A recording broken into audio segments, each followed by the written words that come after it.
Hello students, my name is Ketan Baruk और आप देख रहे हो फेरीनास BCMB में केमिस्ट्री। और आज हम लोग जो टॉपिक देखने वाले हैं वो है difference between carbon dioxide and sulphur dioxide. इसमें हम लोग क्या क्या देखने वाले हैं, हम लोग कुछ रिएक्शन देखने वाले हैं जिसमें हमारा CO2 और SO2 प्रोड्यूस होता है। बाद में हम लोग देखने वाले हैं सल्फाइड और कार्बोनेट को कैसे डिफ्रेंशिएट करें।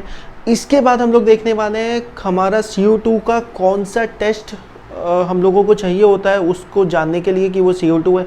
आखिर में CO2 और SO2 का डिफरेंशिएशन का टेस्ट हम लोग देखने वाले हैं। तो काफ़ी सारा चीज़ हम लोग देखने वाले हैं। उसके पहले जल्दी से वीडियो को स्टार्ट करते हैं, लेकिन स्टार्ट करने से भी पहले कॉपीज़ खोल ली अपनी। बहुत बार बताया हुआ है कि 100 डेज 100 वीडियोस चल रहा है सीरीज़, पूरा सब कुछ अगर कॉपी में लिखोगे ना काफ़ी कुछ सीखने मिलेगा। तो जल्दी से कॉपी खोल लो। अच्छा, उससे पहले भी एक और काम कर लेते हैं। तुम लोग को काफ़ी सारा वीडियोस ऑलरेडी मैं बना के दे चुका हूँ। ऑब्वियसली तुम लोग का खुद का कोई प्रेफरेंस होगा डिफरेंस का, कौन सा चीज़ में केमिस्ट्री में डिफरेंस चाहिए बताओ। उसके पहले कैसे बताओगे और लिख के बताओगे। चलो अभी फिर वीडियो स्टार्ट कर लेते हैं, ठीक है। तो सबसे पहले कार्बन डाइऑक्साइड कैसे प्रोड्यूस होता है वो रिएक्शन देखते हैं। हम लोग ले लेते हैं सोडियम कार्बोनेट, उसमें पास कर देते हैं एक एसिड H2SO4 और रिएक्शन देखते हैं क्या होगा। हमारा सोडियम सल्फेट फॉर्म होगा और CO2 NH2O। I hope so clear है। अब लेते हैं हम लोग सोडियम बाइकार्बोनेट। सोडियम बाइकार्बोनेट लेते हैं, सेम रिएक्शन होगा। अब सोच रहे होगे मैं ये रिएक्शन लिखूंगा, नहीं लिखूंगा मैं, क्योंकि ये सेम रिएक्शन होगा, कोई चेंज नहीं आएगा, कोई डिफरेंस नहीं आएगा, कुछ भी नहीं होगा। हाँ, बस बैलेंसिंग का थोड़ा बहुत यहाँ वहाँ पे हम लोग को करना होगा चेंजेस, बाकी रिएक्शन एकदम सेम है। और बैलेंसिंग तो मैं वैसे भी अलग एक वीडियो में समझाऊंगा, तो वहाँ से समझ लेना, ठीक है। क्लियर हुआ ये। अब मान लो मैं यही सेम कंपाउंड लेता हूँ HCl के संग में, सोडियम कार्बोनेट लिया, यहाँ पे HCl ले लिया, क्या होगा, सोडियम क्लोराइड फॉर्म होगा, कार्बन डाइऑक्साइड फॉर्म होगा और H2O फॉर्म होगा। अब मान लो मैंने सोडियम कार्बोनेट की जगह सोडियम बाइकार्बोनेट ले लिया, तो अगेन सेम रिएक्शन होगा। मतलब सोडियम कार्बोनेट HCl के संग बिल्कुल सेम रिएक्शन देगा, कोई डिफरेंस नहीं आएगा, कोई चेंज नहीं आएगा। तो मतलब दोनों रिएक्शन एकदम सिमिलर है। खाली अगर ध्यान से देखोगे सोडियम में हमारा जुड़ जा रहा है यहाँ का रेडिकल, बस और कुछ नहीं। सॉरी, मैंने ये बना दिया, ये वाला रेडिकल, एसिड का रेडिकल हमारा यहाँ पे जुड़ जा रहा है। राइट, क्लियर है। बस इतना अच्छे से याद रखना। और भी रिएक्शंस होते हैं, ये तो हमारा एसिड के संग हो गया। कार्बन डाइऑक्साइड का और भी रिएक्शन होता है जिससे हमारा CO2 प्रोड्यूस होता है। कैल्शियम कार्बोनेट को अगर हीट किया जाए कैल्शियम ऑक्साइड और CO2 फॉर्म होता है। मैग्नीशियम कार्बोनेट को अगर हीट किया जाए हमारा फिर से मैग्नीशियम ऑक्साइड एंड CO2 होता है प्रोड्यूस। अगर हम लोगों ने कॉपर कार्बोनेट को हीट किया तो भी हमारा कॉपर ऑक्साइड और CO2 होता है प्रोड्यूस। तो अब सोच रहे होगे कि एसिड के संग अगर हमारा कार्बोनेट और बाइकार्बोनेट का रिएक्शन हुआ तो CO2 हुआ प्रोड्यूस, और हमारा कार्बोनेट को अगर हीट किया तो CO2 हुआ प्रोड्यूस। लेकिन बस यहाँ पे ना एक एक्सेप्शन है। एक्सेप्शन क्या बता दूँ? एक्सेप्शन ये है कि पोटेशियम कार्बोनेट और सोडियम कार्बोनेट क्या होते हैं, जो ऊपर में लिखा हुआ है पोटेशियम और सोडियम कार्बोनेट, ये स्टेबल होते हैं। Stable to heat. Stable to heat का मतलब क्या, बाहर से जितना एनर्जी देना है दे लो, बाहर से जो करना है इन लोग के संग कर लो। इन लोग का जो जोड़ा है ना फेविकॉल से जुड़ा हुआ है, नहीं टूटेगा आसानी से।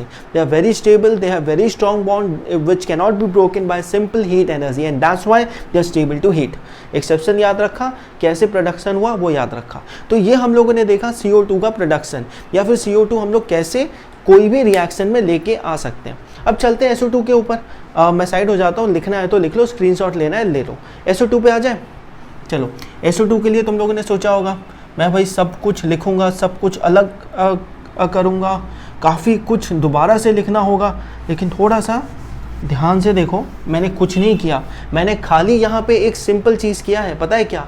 जितने जगह में C लिखा हुआ था उसको मैंने S से रिप्लेस किया है। ध्यान से देखो, बस हमारा रिएक्शन हो गया। मतलब क्या, सल्फाइड, सल्फाइड इसको अब बोलते हैं ना, इस आयन को SO3 को, और कार्बोनेट का रिएक्शन बिल्कुल सेम होता है। There is no difference in it, कोई डिफरेंस नहीं है। खाली अगर एक को समझ गए दूसरे को अपने आप समझ जाओगे। चलो मैं एक और ट्रिक बता देता हूँ ये सब रिएक्शन को याद रखने का। ये वाला भी लिखना है, स्क्रीनशॉट लेना है, ले लो, सेम चीज़ है।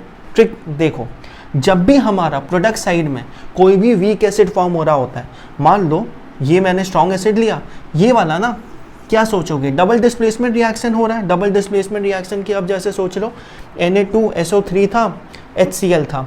डबल डिस्प्लेसमेंट रिएक्शन में क्या होता है, इसका रेडिकल यहाँ आ जाएगा, तो मैं लिख देता हूँ NaCl फॉर्म हो गया। इधर में क्या आएगा, हमारा H2SO3 फॉर्म होना चाहिए। अभी H2SO3 ना एक वीक एसिड होता है। अब वीक एसिड क्या करता है, वाटर और SO2 में डिसोसिएट हो गया। ऐसे याद रख सकते हो, ये कोई रूल नहीं है, ये मैंने ऑब्जर्व किया, वही मैं बता रहा हूँ। अब एग्जाम में जाके मत लिख देना कि भैया ये रूल मैंने यूट्यूब से देखा था तो मैंने निकाल दिया। तो ये जो वीक एसिड होते हैं ना, ये कभी फॉर्म नहीं होते, ये ब्रेक डाउन हो जाते हैं वाटर और SO2 में। प्रीवियस रिएक्शन में हम लोगों ने देखा था H2CO3 के संग में क्या हुआ था, H2O plus NO2 break down हो गया था, सॉरी CO2 ब्रेक डाउन हो गया था ना, CO2। वही सेम चीज़ यहाँ पे हो रहा है। जो भी हमारे वीक एसिड होंगे प्रोडक्ट साइड में वो ब्रेक डाउन हो जाएंगे, SO2H2O या फिर CO2H2O ऐसा बना देंगे। तो ऐसे अगर चाहो तो इसको याद रख सकते हो, और सिंपल डबल डिस्प्लेसमेंट रिएक्शन है, डन। तो these were the reactions how we can produce SO2। आगे बढ़े, अब ना रिएक्शन देखते हैं जिसमें वी कैन आइडेंटिफाई CO2 है या कार्बन डाइऑक्साइड का टेस्ट का एक रिएक्शन देखते हैं, ठीक है। क्या रिएक्शन होगा, बचपन से पढ़ते हुए आए हो ना, वो वाला ही रिएक्शन है। CO2 को पास किया हम लोगों ने लाइम वाटर से, लाइम वाटर का फॉर्मूला क्या, कैल्शियम हाइड्रोक्साइड, ओके। क्या पास किया, CO2 को पास किया, क्या फॉर्म होगा, कैल्शियम कार्बोनेट फॉर्म होगा, कैल्शियम कार्बोनेट फॉर्म होगा, और क्या, वाटर फॉर्म होगा, ठीक है। ये जो कैल्शियम का अब कार्बोनेट होता है, ये मिल्की वाइट PPT बनाता है, मिल्की वाइट PPT बनाता है। समझ आया यहाँ तक। ये जो मिल्की वाइट PPT था, यही हमारा टेस्ट है CO2 का। एकदम अच्छे से क्लियर हो गया होगा, कोई डाउट नहीं होगा। अब मान लो मैंने CO2 को यहाँ से एक्सेस में पास किया, मतलब और CO2 को यहाँ से पास कर दिया, क्या होगा पता है, ये जो मिल्कीनेस था ये डिसअपियर हो जाएगा, गायब हो जाएगा, खत्म हो जाएगा। उसको हम लोग को बोलना होगा टाटा बाय बाय। क्यों भैया, यहाँ पे एक कलरलेस सोल्यूशन फॉर्म हो जाएगा, किसका, कैल्शियम बाइकार्बोनेट का। तो हम लोगों ने क्या सीखा, CO2 का टेस्ट क्या है, जब हम लोग CO2 को लिमिटेड अमाउंट में पास करते हैं, एक मिल्की वाइट PPT फॉर्म होता है। अगर एक्सेस में पास किया तो हमारा एक कलरलेस सोल्यूशन वहाँ पे फॉर्म हो जाता है, कैल्शियम बाइकार्बोनेट का। अब बोलोगे SO2 और CO2 का डिफरेंस देख रहे हैं, ये सेम रिएक्शन है, SO2 में करके दिखाओ। चलो करके दिखा देते हैं।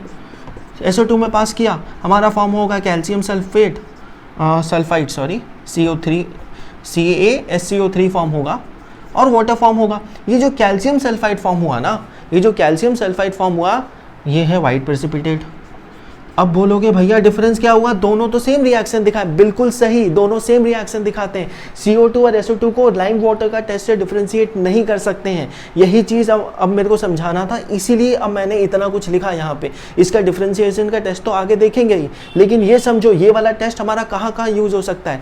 ये जो CO2 का टेस्ट है, it can be use against H2S। तो अगर हम लोग को H2S और CO2 को डिफरेंशिएट करना है, लाइम वाटर टेस्ट सही है। तो अगर हम लोग को NO2 और CO2 को डिफरेंशिएट करना है, लाइम वाटर टेस्ट सही है। तो अगर हम लोगों को वाटर वेपर और CO2 में डिफरेंशिएट करना है, लाइम वाटर टेस्ट सही है। तो अगर हम लोग को CO2 HCl में अगर डिफरेंशिएट करना है, लाइम वाटर टेस्ट सही है। एमोनिया और CO2 लाइम वाटर टेस्ट सही है। अगर CO2 SO2 है, lime water test will not give you the appropriate result because both will react to form the similar color precipitate. You won't be able to differentiate between both. Clear हुआ, differentiate नहीं कर पाओगे। Differentiate अभी अगर करना है, we need to do one more test. वो test क्या है वो मैं बता रहा हूँ, ठीक है।